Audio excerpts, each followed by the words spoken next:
I do want to just jump right into our next speaker, Trent Blake, tow trucks in space for satellites. That is what Galactive is working hard to build. And joining us today is Galactive's captain, Trent Blake. Trent Blake is the co-founder, captain, and CEO of Galactive Inc. Galactive is enabling sustainable space activities as a provider of rapid response satellite servicing capabilities to commercial and government customers. Trent believes that commercialization will drive humanity's presence further into space. For this reason, he leads Galactive's efforts to provide an alternative to existing satellite industry business models and increase the efficiency of future operations. Prior to founding Galactive, Trent honed his operational and technical expertise in the automotive industry as the youngest executive of a franchise auto dealer group in the US. Hi, Trent, great to have you on today. Hi, Rachel. You saved me a lot on the introduction. I didn't realize I got the full introduction, but no, thank you all for tuning in today. I'm going to be taking a little bit different of an approach to this conversation.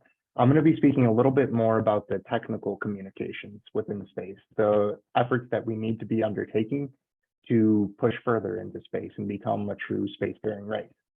So I prepared a little bit of a presentation for us, and that should be a good stepping stone for us to go into some of the details of how space communications work.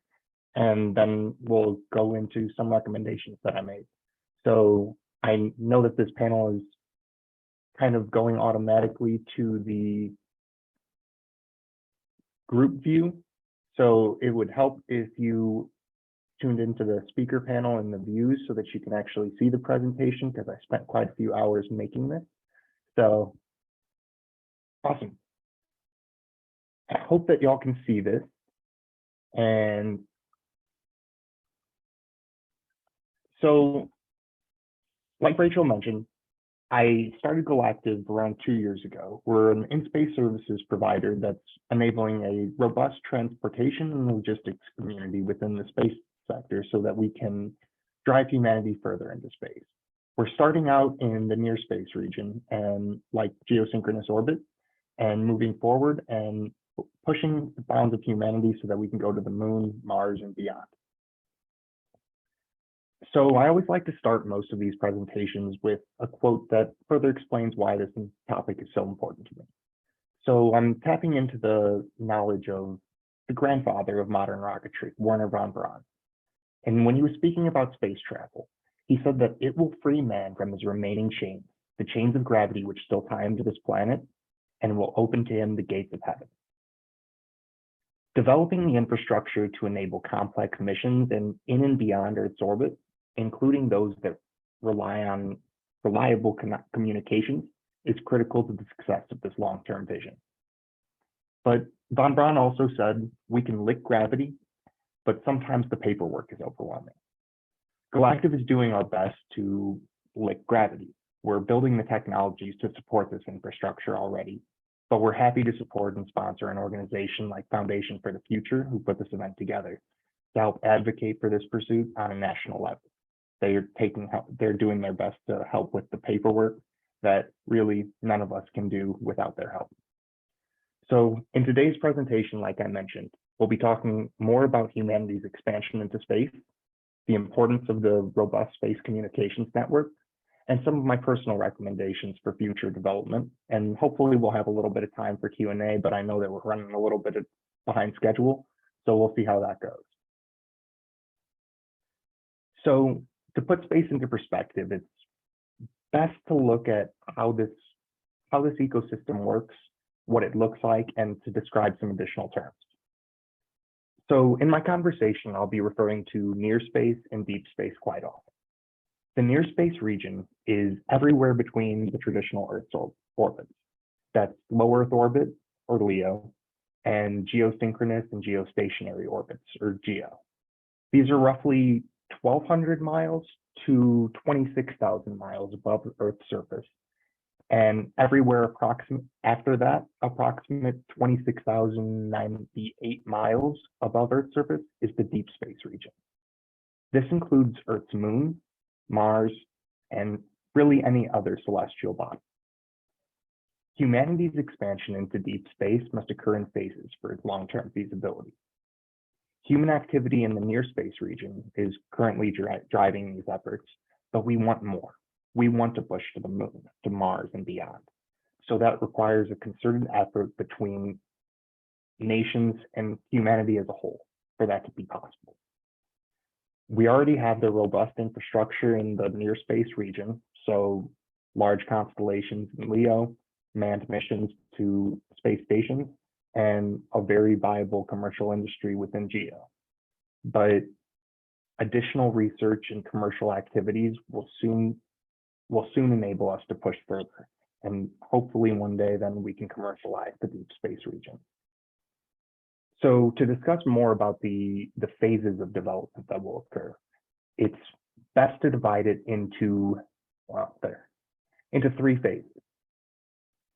These are phases based upon how we as humanity leverage efforts and resources and capabilities so that we can all work together and enable a long-term vision so that one day that we can inhabit other planets. While most people will associate this with a timeline, my crystal ball broke last week, so I'm not very confident in my ability to predict the rate of technical progress, and a motivated community can make these happen much sooner than we even project. So I don't want to shroud anything in uncertainty. What I do know, though, is that we're currently in the first phase of development. We're beginning to conquer the barriers to space that allow for the true commercialization of Earth's orbits, and we're learning how to safely push further into space. Autonomous and semi-autonomous systems are already reducing the risk of space activities, and that will only make it simpler for human expansion further in the next phase of development. The continued growth of the space economy and clear safety standards will permit humanity to further explore and develop the deep space region. With future development, the commercial industries of deep space, specifically lunar, Martian, and asteroid resources, will likely drive humanity's permanent presence in space, which is really our long-term goal. But one thing is for certain, a robust space communications network is absolutely vital for the success in humanity's vision to expand beyond Earth's orbit. Otherwise, we'll be looking like this great scene from the modern communications of space, the struggles of the Martian, where there was not a reliable space communications network to enable an astronaut on the ground on Mars to communicate with Earth-based ground stations so that really survival could be possible. I mean, it's a movie about how making survival possible, but that doesn't sound like a very fun existence. And we want to have a reliable, safe opportunity for humans to expand further. So we need to be making efforts to make sure that this doesn't happen. But one thing that we have to understand when we're discussing space communications is that communications isn't just a way for two people to have a conversation. We currently rely on all of our networks to provide all capabilities necessary for space activities, both manned and unmanned. Space communications allow us to command our spacecraft, provide their telemetry and track them, and then also perform valuable scientific research, whether that be radio science or scientific research on the actual manned mission so that we can push further in the very near future. So to describe a little bit more about space communications, it's easiest to just explain how it works. At its simplest, space communications relies on two things, a transmitter and a receiver. So it's easy to compare this to wireless communications in a home. Each device receives signals from the router, which transmits data from the internet. In space, the same principles apply, only on an enormous scale and at incredible distances. Communicating with spacecraft can be achieved by pointing the antennas directly at the ground station, which consist of antennas that are larger than the size of the football field, or at relay satellites that can then forward data to the ground at these same ground stations. NASA's constellation of tracking and data relay satellites, or TDRS, which I showed an image for that and how it works, are currently operating in geosynchronous orbit and provide global coverage for near space communications. Rather than waiting to pass over a ground station, The TDRS satellites allow for data to be relayed from spacecraft in low Earth orbit constantly. The same concept of constellation-based satellites orbiting other celestial bodies will enable constant communication in deep space and will allow humanity to expand further, and our presence, both manned and robotic, will become permanent. So the complexity of designing communication systems for space rely on many factors, most of which are driven by the scale of the network that they require. While comparing space communications with those on Earth, it's best to consider the distance that data must be transmitted over. In terrestrial communications, cell phones receive wireless data from cell towers that are less than a mile away that are then connected by high-speed optical cables. Space communications must transmit this wireless data over much greater distances with the assistance of without the assistance of the high-speed ground networks. This is why spacecraft communications don't occur instantaneously. The amount of time it takes for a signal to travel to its destination, which is called latency, is the primary factor in the delay of signals. And no matter the method, the time it takes for a signal to travel is currently bound by the speed of light, which in the vacuum of space is approximately 186,000 miles per second. This is why communications with spacecraft in near space is negligible, where transmission delays represent fractions of a second. But when we look at communications for deep space, which is our long-term goal, this delay can represent minutes or even more. While these factors are the most critical to understanding space communications, some additional design considerations that infrastructure developers like us must consider also include system performance, like data rates and sources of interference, the availability of networks to connect to, and the power constraints for a spacecraft that data transmission requires.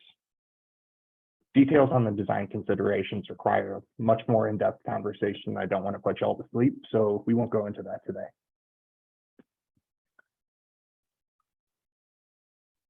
So we all remember the old Verizon ad. So can you hear me now? Good.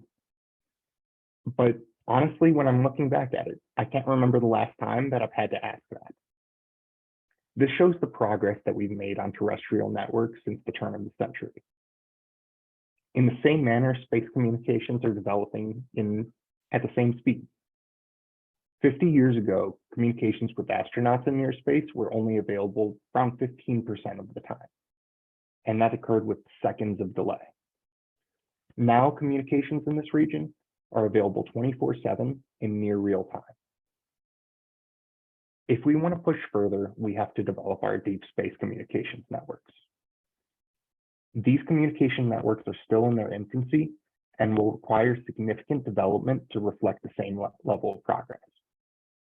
Currently, optical communication technologies are offering the most promising method of improving space communications, where data transmission at the speed of light will improve data rates by 10 to 100 times over what we're capable of today using radio frequency microwave communications. The deep space region will also require humanity to develop a robust network of antennas and relays that can allow for constant communication with Earth-based ground stations while we establish a permanent presence on another celestial body. So we must continue our efforts to develop the next phase of space development, commercializing near space while building the capabilities that enable us to push further. My personal recommendations for humanity as a whole to develop and push further are to research optical communications technologies, which we've been doing for around a decade, but they're not commercially viable, and we need to push that further so that we can enable near real-time or as close to real-time communications with other celestial bodies as possible, rather than dealing with the minutes of delay, so that Earth and wherever we decide to settle can be in communication and safe operations can be achieved without a significant manned presence. We're currently proving autonomous capabilities for early exploration, as well as the commercialization of near space. And doing so in deep space will require additional capabilities and a little bit more confidence in the systems that we have that are currently available today. We also need to look at how we will secure these networks, because that is a major vulnerability for us in terms of expanding further, where signals can currently be hijacked, and the reliability of those networks must be ensured, especially if there's going to be large delays, that we can't have real-time monitoring of assets and knowing exactly what they're doing and when they're doing it before it's too late. And further, we need to expand the Earth-based ground network to accommodate the increased bandwidth of a growing space economy.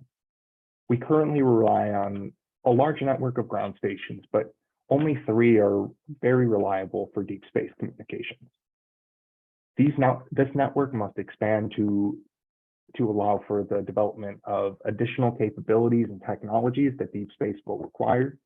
And we need to be pushing further on developing these stations and making them more affordable and accessible.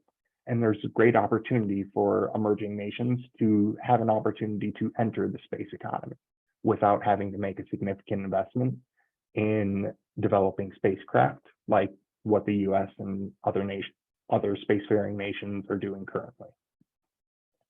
And finally, the development of dedicated ground stations and relay networks in lunar or Martian orbits will be absolutely necessary for us to have a permanent presence on either of those celestial bodies. If we want to expand further, we have to have permanence in our habitation of a planet, and the only way to do so is to have reliable ground stations and relay networks that allow the astronauts on those bodies to communicate with both Earth as well as the spacecraft that they rely on for any activities in their orbits. So I sped through that a little bit just to try to keep on time, but I wanted to say thank you to Foundation for the Future and for putting this panel together. This was a great opportunity for me to discuss something that's really important to me, and also to motivate others to really look at the scale that the infrastructure development will require.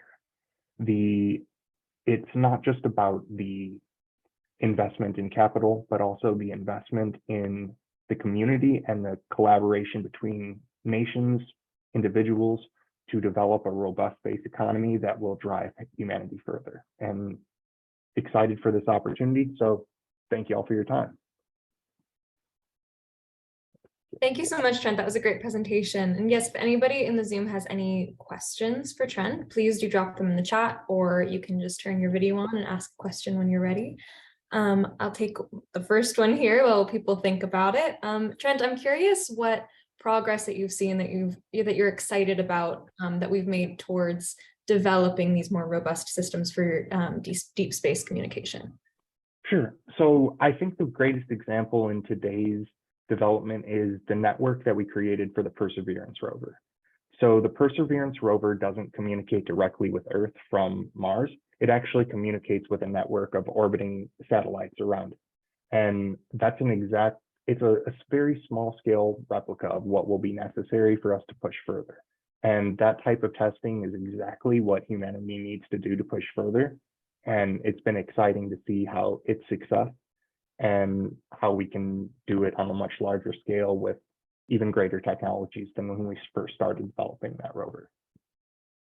Yeah, interesting. So when we say we're building a long-term human presence on Mars, we know that our communication with Earth is limited by the speed of light, so there is going to be that latency. What challenges will that present for the technology that we're going to have to be building to sustain that presence?